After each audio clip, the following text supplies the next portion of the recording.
Shoot 360 family, welcome to the Unlock Your Game podcast presented by Shoot 360 Louisville. Coach Blake, it's been a little bit, but obviously, as you know, just with basketball ending, it's a really busy season here up at 360 as well as just in general. So we're happy to be back, and we're excited to bring you all some really fun content today.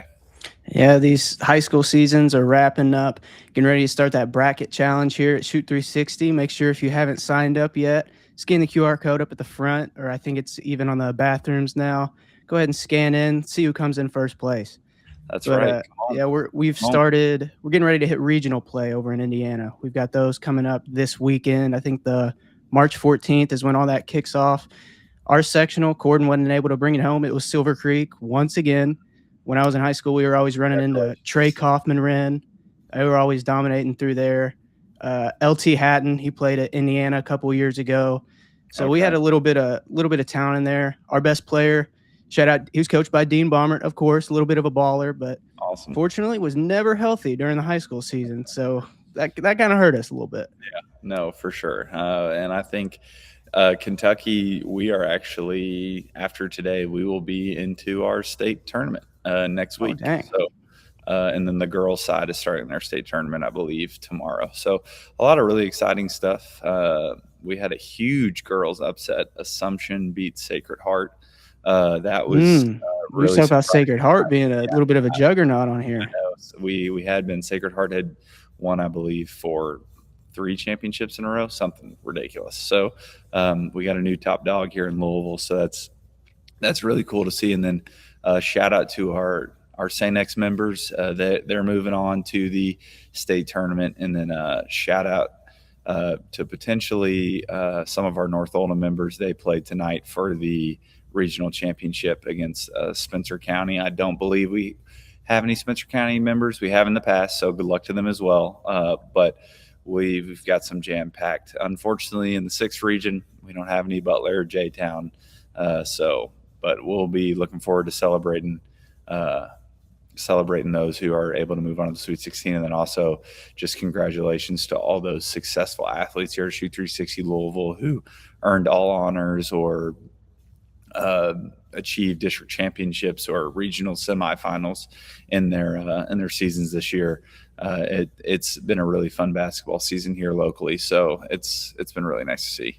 For sure. Well, we got a packed show today. I know we've got a lot on the plan. You want to get into what we're kicking off with?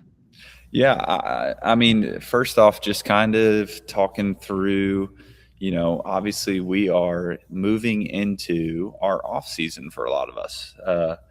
We'll do a quick snippet of kind of those who are maybe in season and still continuing to play, and just kind of set a steady reminder of like, here's where we should be, here's what we should be focusing on, what are the things that are really important in the season of, win or go home. And this is also kind of another, we don't just do this for just our players and our athletes here at 360, but also our parents. Some things that you can kind of take with you to kind of understand what thoughts are going through kids' heads while we're in this important time. And I think first off is just understanding that, everything is on the table.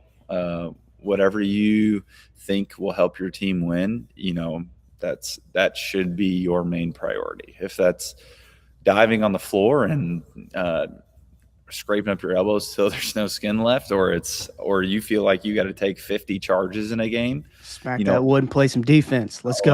100%. Anything it takes, anything and everything. Just continuous pursuit to make sure there is no what ifs. That's the biggest suggestion I can have for players.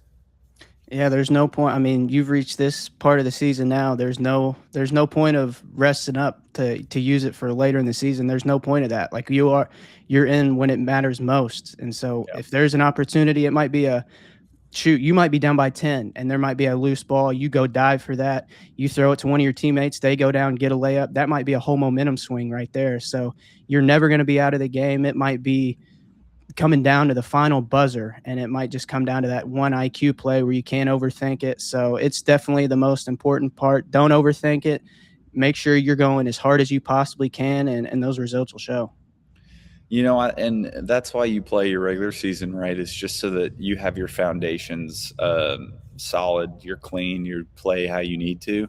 Now we're taking it up a notch to where, we can play so freely that those foundations are still there and they're sticking, but we're giving everything we have. You don't want to be the one going home, so make it count, play hard. I think another huge advantage is how you're scouting teams, your intentionality of the film you're watching on everybody. These games are so possession for possession. And a lot of the times you see these games, a team that comes out starts on an 8-0 run, the other team is catching up the whole game. If you're down 20 at halftime, you're in trouble, so you got to be ready to not just be the team who comes out and plays hard, but also the team that's ready to punch the other team in the mouth. And you just got to come out and be aggressive, understand that this is it. And so that starts with our film study. It starts with our preparation. Preparation is key to performance. And I think that's huge for our athletes to kind of understand, as we've talked about a lot on here, just making sure that we're always prepared and ready and pushing forward. And film is a great way for obviously watching your own team, but especially now as we're into the postseason, watching other teams and their tendencies and things that you can take away defensively and then things you can take advantage of offensively. Yeah, we've been hitting on high school, but I mean, we're pretty big Louisville fans, so we'll go back on this Miami game and that final possession. You talk about scouting, like Ryan Conwell on that possession for that defensive stop to really win the game. He's forcing that guy left the entire way. He takes one dribble to his left, he tries to get back to his right, and he can't. He takes one dribble and he shuffles his feet, throws the ball out of bounds, and it's just all out of whack. So that key defensive just intensity on that last stop, I mean, that could have, who knows how big that is for our season right now. No, 100%. And I mean, we were talking about it yesterday, that jumped them a whole entire seed line. So I think that's really interesting and, just a good perspective for all of our athletes and parents listening. One play can change a lot for a season and a game for sure. So I think it's just continue to have that focus. But sadly, unfortunately, most of our people that are listening are members, unfortunately, our season does come to an end, and there does have to be a winner. So we're down to the time where teams are kind of cut out. So we kind of want to talk about today, just Coach Blake, what does our off-season focus look like, especially this early? Basketball's still going on, but most of us are done. So we're technically in the off-season. So what is this going to look like for us? Where do we need to be trending towards in the right direction? What does our evaluation look like? Just kind of hitting all of the things that we need to ask ourselves, and just so that we can continue to get ready for our AAU season or training sessions or whatever your intentionality is for the off season. We're just getting ready for it. So I think it varies if you're a multi-sport athlete or if basketball is like your main priority. So like if basketball is your one, which actually I'll hit on the multi-sports first, because I was always a multi-sport athlete. I'm pretty sure you were. And that was something like all our coaches really, really harped on, because they played different levels. We had like our football coach played at Indiana University. And so it was a bunch of people that were trying to help you get recruited. And they would say, hey, if you seriously want to play in college, playing multiple sports is going to help you in the end, because if you're playing baseball and you're trying to go play basketball, that you're trying to stop a ground ball and you're sliding your feet, that's going to help when you're on the defensive side of the floor, really on any footwork side in basketball. And even if you're swinging a bat, like that helps with your passing and the torque. And so I think if you're a multi-sport athlete, go in through those seasons. But if you're just basketball strictly, I think it's very, very important to at least take a month off, just get some rest. Because I'll go back on my friend that I was talking about, I played with. He would play basketball 12 months round the clock. And he stopped playing baseball, football, everything in 8th grade, only focused on basketball. And he legitimately never took a break. And so it would get to the start of our high school season, he would go in layup lines. He'd take a simple layup and he fractured his back. And so he just never had that time to recover. And so he was just legitimately overworking himself. And I could say the same thing on my part, playing basketball, baseball, and I would try to run, cross country to stay in shape for basketball.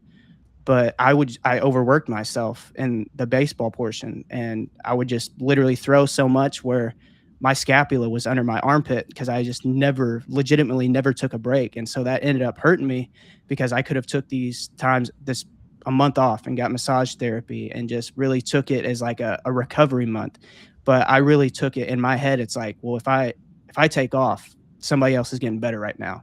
And I didn't understand there were ways to get better in other areas where it could be just watching film and saying, all right, this is where I'm going to improve at, going to physical therapy or massage therapy, getting everything loosened up. Because believe it or not, if you do something 12 months around the year, you're probably going to get super, super tight. So it's probably good to just get loosened up, but really just taking a break after a long season, taking a deep breath, kind of reassessing where you are, and then just diving into everything that you've seen through the film studies or you've talked to a coach of, man, I really struggled on this part. After you take that quick break, really dive into your training session and your personal coaching sessions. Say, hey, I really want to work on this. This is where I struggled this season, and just really dive in from there. No, for sure, and I completely agree. And just kind of touching on your point about multi-sport athletes, don't be afraid to talk with your coaches who you're transitioning over to say, hey, can I get a couple days to just kind of take a deep breath and just have some time off to reset my body, reset my mind. There's absolutely nothing wrong with that. I think that's appropriate. But you can also roll into your next sport too. Everything requires a different muscle, so it's no harm, no foul on either one. But definitely don't be afraid if you feel like you really need the mental and physical rest. Don't be afraid to talk to your coach and just say, hey, this is a really tough season mentally, physically. I just need a couple days. I don't think hands up. That's where I I didn't do my part. For sure, and I get it. That's a tough conversation to have too. And then for those who aren't, I completely agree, Coach Blake. I think taking rest and recovery for your body, and then mentally resetting yourself, so that we can break down what we're going to talk about today, just so that'll help us continue to just kind of be ready, prepared. We're always prepared for something, the next thing, and then we're active in the now. And so that's going to help us get prepared to perform better and just be better as we go. And then also, you never know, you might pick up some new hobbies, some things that can kind of help you, take you away from some of the stress that can come from training and whatnot. So take that month off, take the couple weeks off, and then get back to it, and let's rock and roll. But Coach Blake, I just want to kind of go over when we are setting our off-season just workouts, trainings, AAU, etc. I think the first question we have to ask is, what should we be focusing on? And I think that's pretty broad, but I think that also allows us to really evaluate everything. Shoot 360 family, we have our king and queen of the court coming at the end of this month, March 28th, 2:30 to 4. Make sure you register and sign up with the QR code and the link in the description. We look forward to having you on hosting our king and queen of the court event. Shoot 360 family, shout out to National Women's Month. We are doing our Nike Her Clinic. We will have a WNBA player there to help us train, as well as our own Coach Deja and Coach Jalen. They are super excited for the opportunity, and we look forward to having everyone there. Please feel free to join us. From your standpoint, when you're heading into the off season, what do you think that people should really be focusing on? Well, so I think that's a great conversation to, one, obviously have with your coach. You're going to be going through your exit meetings. But two, I think it should really be your main focus should be building confidence in areas where you don't have any. So if you are an athlete who shies away from shooting, then what I'm doing for the next 3 months, okay, is I'm shooting the basketball. I'm getting shots up. Shoot. Reps, trainings, game-like movements, etc. Shooting. Build your confidence. See the ball go through the net. work on some things that you might need to work on with form or footwork or balance, whatever it might be. Shooting shots. If I'm somebody who feels like I need to get a little bit tighter of a handle, I need to make better moves, try and get 2 feet in the paint, then you know what we're doing for 3 months? We are ball handling. We're working out. We're physical. We're violent. We're getting into positions of explosiveness, and we're working on our ball handling, and we're getting our handle right. If we're a person who had a really tough year finishing around the rim, well, guess what? We're layups on layups on layups on layups, contested, open, different moves we can work on. I think just building confidence in areas where we need improvement and we'll feel like we'll be able to excel. I think that's really important in our early off-season work. I've had the opportunity to work with professionals in this field of training, and the biggest thing I've gotten from them is this off-season work is all about confidence and building to your game. And so you do that early so that as we get closer to the season and we get closer to getting back into practices and workouts and everything for the summer, and then starting in August when we're back into our open gyms and practices, we are then at that point, we have all this confidence in our new ability, and then we're then honing back in on things that we felt like we really excelled at. If you're a player who maybe was average at all 5 things, well, then guess what? You're going to have a really, really long summer, because guess what? We're going to need to be growing all 5 things at an accelerated rate. So I think what you should be focusing on depends on who you are, obviously. But if you really, these next couple months when we're in the off season and basketball is not the main priority, if you're not playing another sport, and I'm talking about basketball as the priority as in our team or playing games, we need to be getting after it with things that we think we really struggle with and didn't have a lot of confidence in. Yeah, you hit on everything, like actual physical wise, and then say that you're somebody coming in from the 7th or the 8th grade coming into your freshman season, or you're a sophomore or junior going into your junior senior season. You might be, if you're a junior senior, you might be put in a position where you've got to lead. You might be one of the older people on that group, and you might not have ever been in a real leadership position. And so this is where you can kind of pick. You might be a real vocal leader, or once you're really finding those skills through the summer, you might be a guy who just a lead by example type guy, where you don't have to speak much, but your actions really show what you're doing. And maybe you're an 8th grader coming into the freshman, coming in as a freshman, the speed's probably going to be super, super quick than your usual. So that's where you can just take your deep breath, make sure you're talking to your coaches, your older players. And that's where you're kind of walk like, hey, this is, kind of like how Sam Darnold says, hey, I'm seeing ghosts right now. Like, you can kind of have them walk through, like, my head's going crazy right now. Like, I need help. Walk me through this. For sure. And I think when you're looking at, if you're making that leadership jump, what is leading? And I like to use this for high school kids. What is the L in lead? Well, learn. Okay. So we have to learn to lead. What is your leadership style? How do you want to lead? What's comfortable? What is something that you can work on, but we got to learn how to do it, and you're comfortable with being in that leadership position, And then the E, are we effective? Are we effective in that leadership role? Is that something that we feel that we can excel at, and we're doing it the right way, and we've learned from what we need to do? Now, are we effective in what we need to do? And then when we get to our A, are we accountable? And are we holding others accountable? Accountability is a really important part of leadership. And, once you have your foundation, you've learned, you're effective. Now you can hold others accountable and hold yourself accountable to the standard you set for yourself. And then for me, the D is dominate. And as a leader, just, have the mindset of, I'm going to dominate today. And whatever that looks like, if that's being the best at the push-ups, or winning every sprint, or running as hard as you can if you're the slowest one out there, that you have to have the level of, what is your dominate? What does dominate look like for you?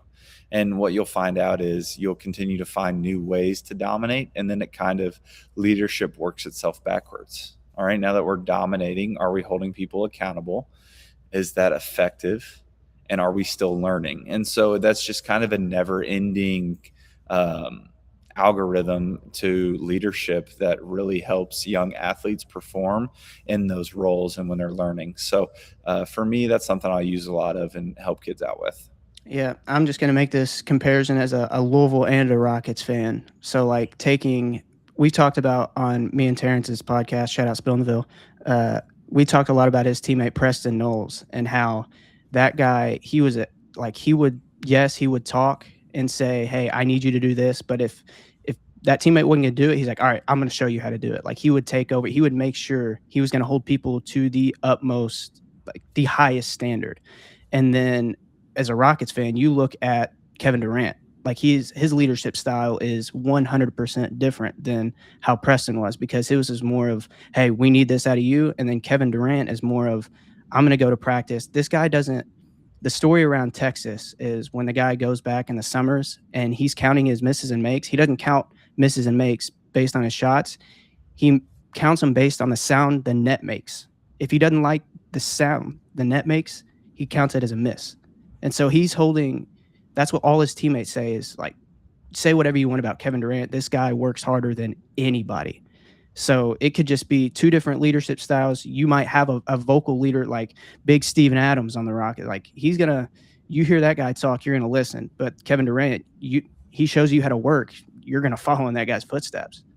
For sure. And I think those things are super valuable. And everybody has a specific leadership style, and it just depends. So, taking that with you and just learning and becoming effective and holding those accountable and just dominating, those things will really help. But as we kind of pivot away from what we're focusing on and kind of have guided everyone through what we're looking at, I think this is another question that a lot of people don't get to ask themselves, but how are you evaluating your season?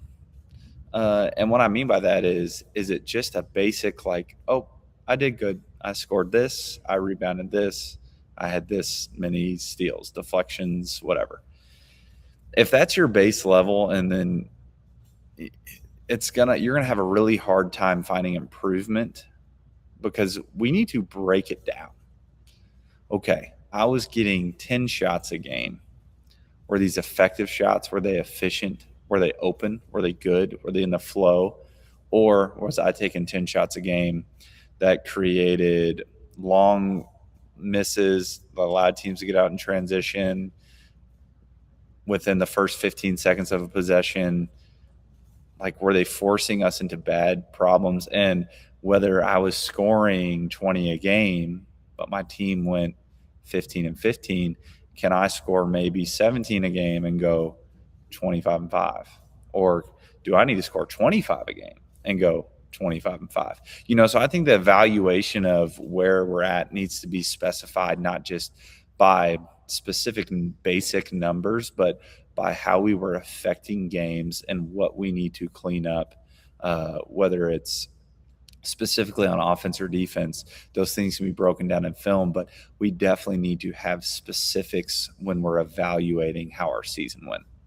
Yeah, and lean on those people you trust for good feedback. Like, hey, where am I struggling at? Don't just go to somebody like, hey, did I do good this year? And they say, yeah, you did great. And it's like, all right, I don't have anything to work on. Like, you've got to go get the constructive criticism from people and don't take it personally. Like, if they say something, it's to help you improve, and you got to go in and attack that. No, for sure. And look at past, like, MVPs or player of the years in college or in the NBA or professional ranks. These guys don't win the MVP and then stop working, unless you're Nikola Jokic, but that's a different story. But we're not going to use him because that's not fair. But look at Shea. I bet you Shea didn't win the MVP last year and win the NBA title and go, well, you know what? I'm maxed out. I can't get any better. No, I'm sure there are things that he specifically evaluated that he felt that needed to be cleaned up or done better. And, again, those things are showing. Like, you're talking about a guy that could possibly win another MVP while having the best team in the league again. And, that's really impressive to do in professional sports. I don't think a lot of people understand what it takes when these guys are dynasty builders. When you have Especially your in this era.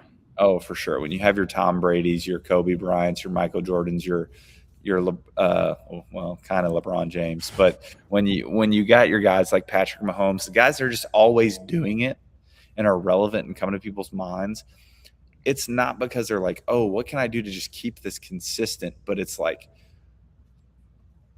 what can I do to get better?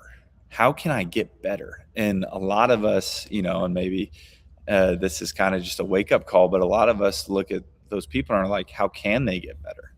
And I think that's the mental approach of it too, is like, there is no maxing out.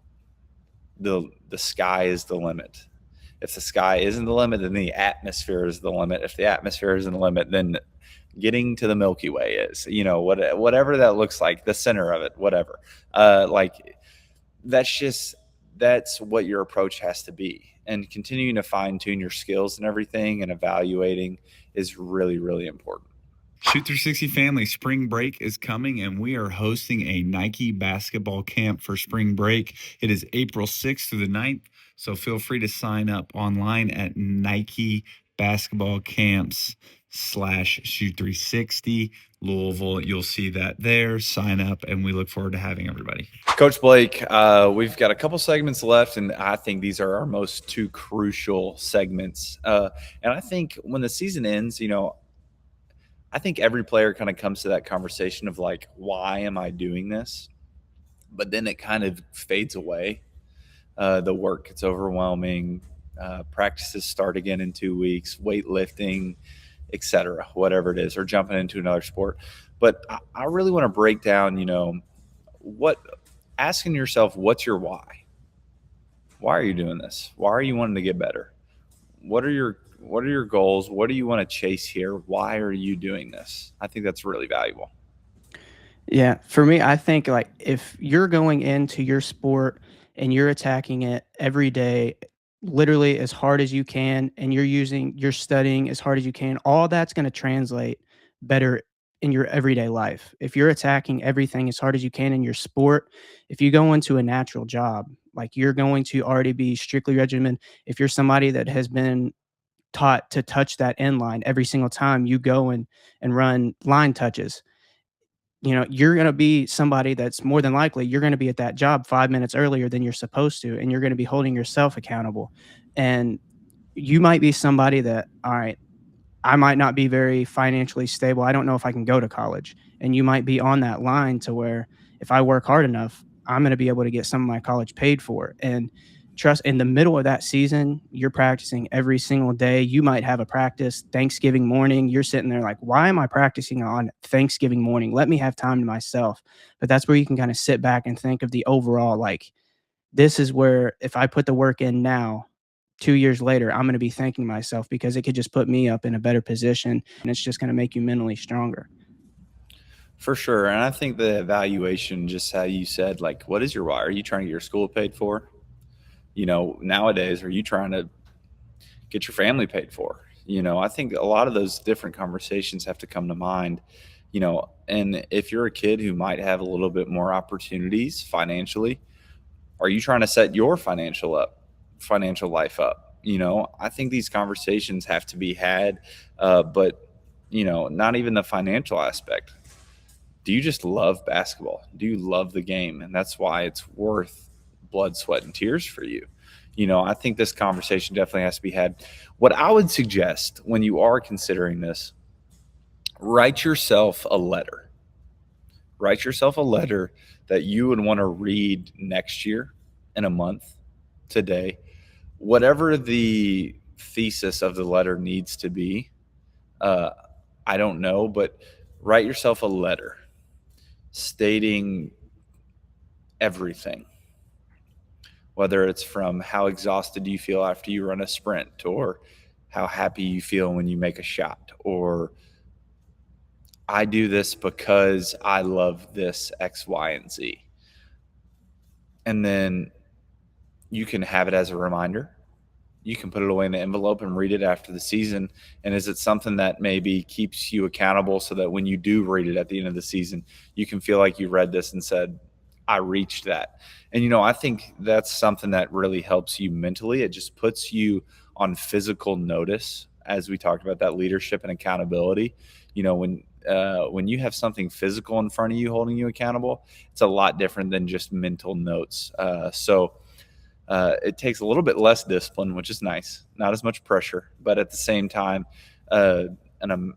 same amount of pressure as in the fact that you got something waiting for you when you're done. So just kind of evaluate what's your why, where am I working towards, and just continue to grow as we move into the season of the off season.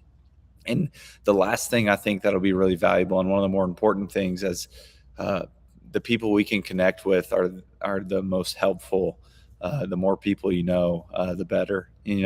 And I didn't get to learn this until after college, but a lot of people were able to share with me. It's not always about what you know, but it's about who you know. And so those things can be really valuable, and the perspectives that can be given. So for our athletes, and this can kind of be our challenge question, Coach Blake, write down a list of 10 people you would like to reach out to and learn from about basketball. And make that list limitless. If you want to learn from Jon Scheyer, you find a way to contact Jon Scheyer. If you got to call their front office and say, hey, I'm so-and-so, a seventh grader here, what makes a good offensive player? Maybe they'll give you an answer. Maybe he'll give you a 2-sentence line. I don't know, but shoot for it. The worst that can happen is they say no or don't respond. I would feel limitless to who you reach out to and try and learn from. If it's someone close to home, then text them, try and meet them for a cup of coffee, or get in and train with them, whatever it might be. But I would create a list of people that you feel like you want to learn from, and go from there. And let's get started the right way for the off season. Most definitely. That second part of it's not really what you know about who you know, that was something like early parts of college, I did not really understand that part, because I didn't really I was just working my way, especially working for a football team. You have access to a lot of people. I was just going in, doing my work, and just trying to go back. And so I didn't really understand that. And so really where I am now is like, okay, probably need to get out and talk a little bit more and get a little bit more comfortable, and not just strictly going and doing work and getting out of there. For sure. And I think one of the things is when you kind of evaluate the most successful people in the world, you hear a lot of people's feedback after meeting them or something is, that person's kind of strange. They're kind of off a little bit. And I think that's in a sense of, the value of being yourself. And when you can be comfortable in your own skin, I think, as you said, I need to be a little bit louder. Okay. A lot of that has a lot to do with confidence, but also just being comfortable in your own ability that, no matter what I do or how I act, I know I'm being me, and people are either going to love me for it, or they're going to move on. But those connections that you grow with people who love you for it will definitely be fruitful. So feel free to reach out to as many people as you want, but I'd start at 10 and work from there. Coach Blake, that wraps it up for episode 16 today. And we just want to say thank you to all of our members. And we want you all to like, comment, subscribe on the video, please. We want to see comments and just continue to work in our community with everybody. We appreciate you guys. Hope you all have a great week. See you next time.